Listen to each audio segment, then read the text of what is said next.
Welcome to Road to Job. CSIR-ന്റെ കീഴിലുള്ള centre for cellular and molecular biology (CCMB) Hyderabad 2026-ലെ പുതിയ റിക്രൂട്ട്മെന്റ് വിജ്ഞാപനം പുറത്തിറക്കിയിരിക്കുകയാണ്. Government of India ministry of science and ടെക്നോളജിയുടെ കീഴിൽ പ്രവർത്തിക്കുന്ന ഇന്ത്യയിലെ പ്രമുഖ ഗവേഷണ സ്ഥാപനങ്ങളിൽ ഒന്നാണ്. ADVIT നമ്പർ 01/2026/02/2026 പ്രകാരമാണ് ഈ നിയമനം. ഈ റിക്രൂട്ട്മെന്റിലൂടെ ടെക്നീഷ്യൻ 1 50 ഒഴിവുകൾ, ടെക്നിക്കൽ അസിസ്റ്റന്റ് 25 ഒഴിവുകൾ, ടെക്നിക്കൽ ഓഫീസർ 5 ഒഴിവുകൾ എന്നിങ്ങനെ മൊത്തം 80 ഒഴിവുകളാണ് പ്രഖ്യാപിച്ചിരിക്കുന്നത്.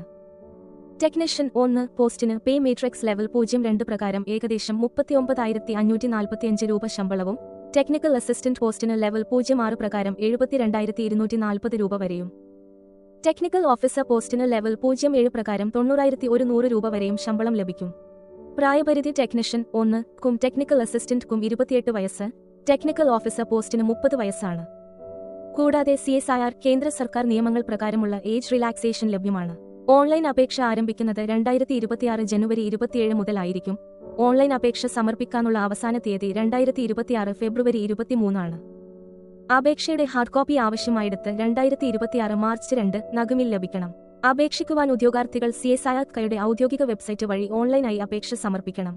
അപേക്ഷ ഫോറം പൂരിപ്പിക്കുമ്പോൾ എല്ലാ വിവരങ്ങളും ശ്രദ്ധയോടെ നൽകുകയും വിശദമായ വിജ്ഞാപനം, കൊറജെൻഡം, അഡെൻഡം എന്നിവ ഔദ്യോഗിക വെബ്സൈറ്റിൽ മാത്രം പരിശോധിക്കണമെന്നും അറിയിക്കുന്നു. ഗവേഷണ രംഗത്ത് ഒരു സ്ഥിര കേന്ദ്ര സർക്കാർ ജോലി ആഗ്രഹിക്കുന്നവർക്ക് ഇത് ഒരു മികച്ച അവസരമാണ്. അതിനാൽ അവസാന തീയതി കാത്തിരിക്കാതെ ഉടൻ തന്നെ അപേക്ഷിക്കുക.